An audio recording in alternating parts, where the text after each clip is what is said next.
नमस्कार, मैं हूँ विवेक और आप देख रहे हैं आपकी आवाज़। तो अरविंद केजरीवाल जी कल जेल से रिहा हो गए। रिहा होने के बाद उन्होंने आज से अपना चुनाव प्रचार भी शुरू कर दिया।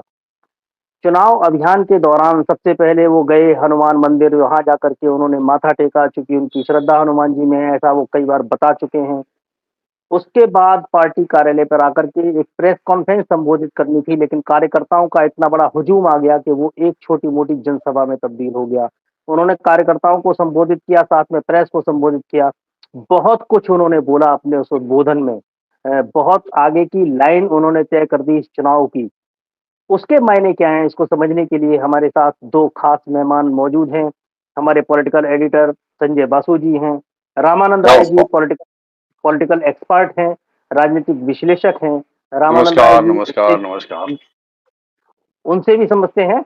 तो सबसे पहले संजय दा, मतलब आज उनकी स्पीच को आप किस तरह से देखते हैं? अरविंद केजरीवाल जी ने जो आज स्पीच दी या प्रेस को संबोधित किया ऐसा कह सकते हैं, उसके उसके क्या मायने निकाल सकते हैं? की पॉइंट्स क्या थे जो उन्होंने आज बोला? देखिए ये स्पीच बोलना ही अच्छा है क्योंकि यहाँ पे कोई सवाल-जवाब नहीं था। एक तरफ़ा ही उन्होंने एक फ़ियरी स्पीच दिया है। पहला बात तो उन्होंने ये स्पष्ट कर दिया कि पूरा तानाशाही सरकार चल रहा है और अगर हम इनको दोबारा तीसरे बार की तरह ले आए, तो आने वाले दिन पे उनके बाद बिहार से तेजस्वी जी, बंगाल से ममता दीदी, स्टालिन साहब, तमिलनाडु से विजयन साहब, केरला से सबको जेल में डाल दिए जाएगा। क्योंकि मेरा ये उनका ये कहना है, अरविंद जी का ये कहना है कि मोदी जी चाहते हैं कि ऑपोजिशन फ्री पूरा ग्राउंड मिल जाए और वो दिन-रात गोल करते रहे। तो मामला वहां से शुरू होता है तानाशाही सरकार से। फिर उन्होंने जब एक बड़ा नैरेटिव चेंज कर दिया, मैं बोलूंगा नैरेटिव मतलब आप बोल सकते हैं दिशा निर्देश इस चुनाव में एक जोड़ दिया, नया एक ला दिया। बल्कि मैं बोलूंगा कि ये एक कैसा सादा माटा एक डाल जो इलेक्शन निर्वाचन प्रक्रिया चल रहा था उसमें एक रौनक आई। उनकी एक अपने स्वभाव सिद्ध तरीके से उन्होंने एक जबरदस्त भाषण में एक अध्याय लिया जो कि पूरा की पूरा बीजेपी की तंत्र को, सिस्टम को क्या बताऊं, हीट आघात किए हैं, झंझोर दी। 75 साल का एक रूल, बीजेपी की आभ्यंतरीण जो नियम है उसके तहत उन्होंने बोला कि आने वाले दिन में अगले साल 17 सितंबर मोदी जी रिटायर करने वाले हैं और उस जगह पे मोदी जी असलियत में अमित शाह जी के लिए ये वोट मांग रहे हैं। तो जो बीच-बीच में बीजेपी की तरफ से क्वेश्चन किया जाता है ना, इफ नॉट मोदी हु, विपक्ष की तरफ से कौन है प्राइम मिनिस्टर? तो इसमें भी बीजेपी की जो समर्थक है, उनके साथ भी मोदी जी एक गेम खेल गया। असलियत में वो अमित शाह जी को ही पीएम बनाएंगे। तो ये एक नैरेटिव, बहुत बड़ा नैरेटिव तैयार हुआ है। तीसरी बात उन्होंने बोला है कि अ, मोदी जी आप भ्रष्टाचार के बारे में बोल रहे हैं कि मैं भ्रष्टाचार के ऊपर अंतिम सांस तक लड़ाई करेंगे। असलियत में तो आपने सारे देश के चोर उचक्के डकायत को एक के बाद एक लेते गए। उन्होंने नाम नहीं लिया किसी का भी, लेकिन आसाम से लेकर महाराष्ट्र होके दिल्ली तक सबका इंगित पूरा दे दिया। तो ओवरऑल उन्होंने जंग छेड़ दी, मैं बोलूं। और जो ऊर्जा के साथ उन्होंने आज रोड शो कर रहे हैं, तो ऐसे ही एक बैकफुट में थे बीजेपी। आप देखिए कि अमित शाह जी ने तुरंत 1 घंटे के अंदर पलटा प्रेस कॉन्फ्रेंस करके जवाब देना चालू किया। उसके बाद आम आदमी पार्टी की तरफ से संजय सिंह ने भी उसको नाम और सन उल्लेख करके ये 75 साल का हिसाब गिना दिया। तो इसका मतलब अरविंद केजरीवाल जी बाहर आते ही नैरेटिव सेट करना चालू किए और मैं उत्सुक हूं आने वाले हर दिन में वो एक एक करके शेल जो बोलते हैं कमान दागते जाएंगे। दादा ये इसमें और ये है कि जिस तरह से अमित शाह ने इसको आकर के डिफेंड किया उससे ये साफ होता है कि वो निर्णय भारतीय जनता पार्टी का निर्णय नहीं था। वो निर्णय अमित शाह और नरेंद्र मोदी का निर्णय था कि 75 साल के नाम पर बहुत सारे नेताओं को हम हाशिए पे धकेल दें और अपने लिए एक साफ मैदान तैयार कर लें बीजेपी में। 75 साल का पूरा जो रिटायर करने वाला कॉन्सेप्ट है वो दूसरे नेताओं पे लागू होता है। उसमें अडवाणी जी को बाहर कर दिया, मुरली मनोहर जोशी जी को बाहर कर दिया। उसमें लालजी टंडन जी तो अब नहीं है, उनको वो भी उस दायरे में बहुत सारे सीनियर लीडर्स को और अभी एक इसका काफ़ी विरोध हुआ बरेली में संतोष गंगवार जी को इसी 75 साल के हाँ, सीक्वेंस में बात किया गया कि वो 75 साल के हो गए हैं।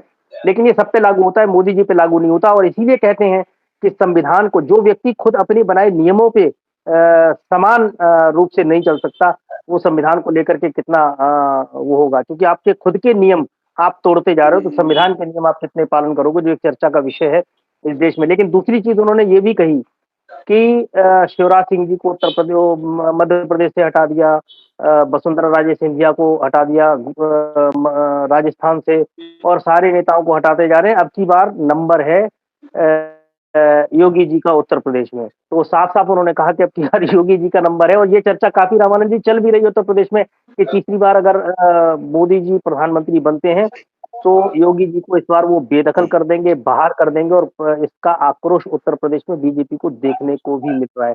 रामानंद जी इस पे आपकी क्या राय है? नमस्कार विवेक भाई, संजय दा, आप दोनों लोगों को। दरअसल एक जो राजनीति में जो बात कही जाती है कि जब भी कोई सफाई देने लगे तो आप समझिए कि वो बैकफुट पर चला गया है।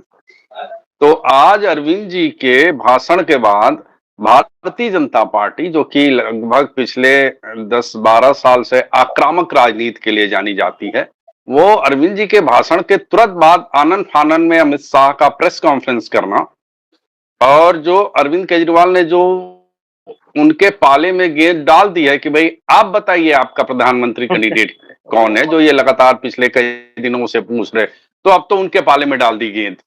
तो यह एक बहुत बड़ा नैरेटिव तय कर दिया है अरविंद केजरीवाल जी ने। और अब सब पूछेंगे भाई 75 साल के आप हो जाएंगे तो आप बताइए आपके बाद कौन है।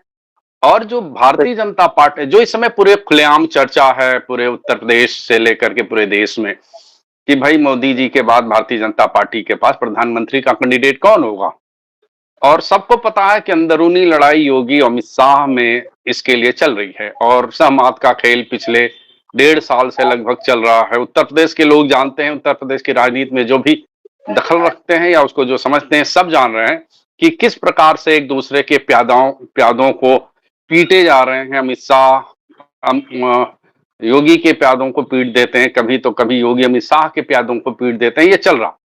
दूसरा कि लगातार अरविंद जी ने ये जो चर्चा कर दी, रामानंद जी इसमें एक घटना ये भी थी कि जब अमित शाह कानपुर में प्रवास किया और अवर और जो बुंदेलखंड के कार्यकर्ताओं को और पदाधिकारियों को उन्होंने बुलाया, उसमें योगी जी को शिरकत करने के लिए आमंत्रित नहीं किया गया। जी अभी। और उसके बाद जो सबसे लेटेस्ट जो प्यादा पीटा गया है वो जौनपुर में धनंजय सिंह। जौनपुर में धनंजय सिंह जाने जाते हैं योगी के करीबियों में। आप हम बहुत अच्छे से समझते हैं विवेक जी कि उत्तर प्रदेश में जिला पंचायत अध्यक्ष चुना जाना बिना सरकारी सहमति के एक निर्दल व्यक्ति धनंजय सिंह की पत्नी चुनी, सबको पता है कि ये योगी के सहयोग से चुनी गई थी। और योगी के सहयोग, योगी लगातार चाहते हैं कि उत्तर प्रदेश में सीटें भारतीय जनता पार्टी की कम रहें ताकि उनकी मुख्यमंत्री की कुर्सी बची रहे। अरविंद जी ने इसकी आज अपने भाषण में चर्चा करके, खुलेआम चर्चा करके, और कोई नहीं बोल रहा है इतना खुल के, लेकिन जितना अरविंद जी, क्योंकि देश में एक दो ही नाम है जिनको पूरे देश की जनता सुनती है, वो उनको पसंद करे या ना करे, उनके समर्थक हो या ना हो, समर्थक हो या विरोधी हो, दोनों अरविंद जी को सुनते हैं। और आज टीवी चैनलों पर पूरा देश ये बात सुन रहा था, तो ये चर्चा में आ गई है, बात पूर्णतः चर्चा में आ गई। और जिस तरह से उत्तर प्रदेश से लेके पूरे देश भर में ठाकुर राजपूत जो हैं वो योगी के साथ खड़े हो रहे हैं, उसको लेकर के उसको बल मिलेगा। दूसरा, भारतीय जनता पार्टी लगातार 2-3 चीजों में सफाई देती फिरेगी। ये काम अरविंद जी के भाषण ने आज कर दिया। एक तो ये उम्र वाला जो मुद्दा, उम्र वाले मुद्दे के बाद जो प्रधानमंत्री कैंडिडेट ये लगातार पूछते थे विपक्ष से, आप बताओ, आप बताओ, आप बताओ। अब वो बताएं कि भाई आपका प्रधानमंत्री का कैंडिडेट के मोदी तो नहीं है। अब 2-3 महीने में मोदी तो रिटायर, या तो फिर हम मोदी माने कि हमने ये बात गलत कही। तो अब ये नहीं, भारतीय जनता तो मैं ये पार्टी कह रहा था कि 270 का आंकड़ा बीजेपी पकड़ पा रही है, नहीं पकड़ पा रही है, चर्चा अब यहाँ से और नीचे आ गई है, क्योंकि हम लोग जो आकलन लगा रहे थे, आकलन कर रहे थे, वो ये था कि 250 तक बीजेपी पहुंच जाएगी, लेकिन अब नहीं लगता ऐसा कि बीजेपी 250 पहुंच जाएगी, क्योंकि जो अभी तक चुनाव हुआ है 3 चरण का, उसमें जो हालत है उसके हिसाब से भारतीय जनता पार्टी 250 से भी नीचे रहने वाली है। चौथे चरण में जो चुनाव होना है वो एक्चुअली दादा 94 सीटों पे चुनाव होना है संजय दा। लेकिन मेरे हिसाब से ये जो चुनाव है 98 वो 52 जी 98 98 98 हाँ फास्ट 98 फेज 98 फास्ट फेज जी में बिल्कुल 102 हुआ था, ये फोर्थ फेज है, सेकेंड लार्जेस्ट। ठीक है 98 है। 98 में 42 तो आप निकाल ही दो, तेलंगाना और आंध्रा को आप निकाल दो, क्योंकि आंध्रा में बीजेपी 6 सीटों पे लड़ रही है और तेलंगाना में इनकी हालत है बहुत खराब। वहां ये 4 सीटें दोबारा से पालेंगे, ये बहुत बड़ी मुश्किल होगी इनके लिए। 400 सीटें अगर ये पा लेते तो इनकी बड़ी जीत है। तो मेरे हिसाब से ये पूरा चुनाव जो है ना वो 98 पे नहीं 54 सीट पे हो रहा है। 54 सीट का आकलन करना पड़ेगा, जिसमें महाराष्ट्र भी है, जिसमें बंगाल भी है, जिसमें बिहार भी है, जिसमें उत्तर प्रदेश भी है। तो अब भारतीय जनता पार्टी के लिए मुश्किल बढ़ती चली जा रही है। कुल मिलाकर के ये कहा जा सकता है कि अब जो आगे हम लोग चर्चा करेंगे वो ये चर्चा करेंगे 250 के आंकड़े से भारतीय जनता पार्टी की कितना पीछे आ रही है। एक तरफ सारा टीवी चैनल है जो हवा बना रहा है, माहौल बना रहा है। दूसरी तरफ ग्राउंड का जो आकलन हम लोग लेकर के आ रहे हैं, और बहुत से हम लोग ही नहीं, बहुत सारे यूट्यूबर्स और बहुत सारे बड़े-बड़े यूट्यूब चैनल्स इस बात को बता रहे हैं और कह रहे हैं। वो ग्राउंड की हकीकत है, क्योंकि वो किसी के पैसे का हक अदा नहीं कर रहे। मैं बार-बार कहता हूँ। सारे लोगों से एक निवेदन ये है, जितने लोग देख रहे हैं, कि आप लोग इतना सहयोग करें, इतना समर्थन करें। अगर हम लोगों का ये कार्यक्रम आपको पसंद आता है तो वीडियो को लाइक करें, शेयर करें और कमेंट भी इसमें करें। बाद बाकी हम लोग अपने सीमित संसाधनों से सबको चला रहे हैं। दादा तो मैं मेरा आकलन ये है कि ये 54 सीटों पे जो चुनाव हो रहा है, अभी आप छोड़ दीजिए 98 सीटों पे। आंध्र प्रदेश में पिछली बार भारतीय जनता पार्टी जो चुनाव लड़ी थी 25 सीटों पे अपनी दम पे, सब पे उनकी जमानतें जब्त हुई थी। दूसरों को बताते हैं जमानत जब्त पार्टी, उनकी जमानत 2019 के चुनाव में आंध्रा में जब्त हुई थी, जब पूरे देश में इनकी लहर चल रही थी तब। वहां से बदला ये है कि इन्होंने टीडीपी के साथ पैक्ट किया। सबसे बड़ी चीज एक ये है कि जो इन्होंने भी बीच में एक मुद्दे उठाने चालू किए और उन्होंने जिस तरह से ये कहना चालू किया कि मुस्लिम आरक्षण को हम खत्म करेंगे, मुस्लिम आरक्षण, और आंध्रा में मुस्लिम आरक्षण जो है वो बरकरार है। तो आंध्रा में तो इनकी स्थिति और खराब होने वाली है। आकर के चंद्रबाबू नायडू को स्पष्टीकरण देना पड़ा कि नहीं, नहीं आंध्रा में ये सब लागू नहीं होगा।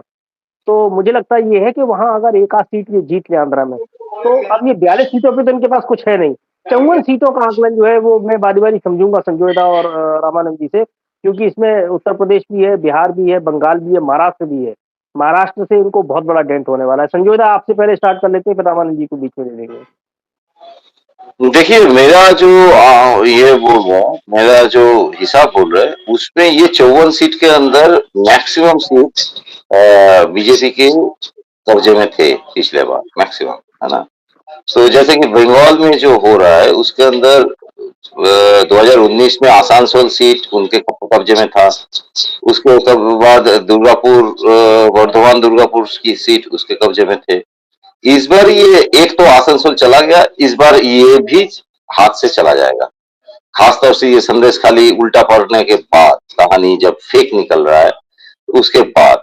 तो अब मेरा कहने का मतलब ये है कि सर आप 400 पार तो छोड़ दीजिए, अब बड़े-बड़े पत्रकार और टीवी की एंकर्स अब ये बोल रहे हैं कि बीजेपी अंदरूनी जो लड़ाई चल रहा है, हाँ, जो आप हाँ, वो जो चल रहा है वो है कि कैसे तैसे 272 पार कर लिया जाए।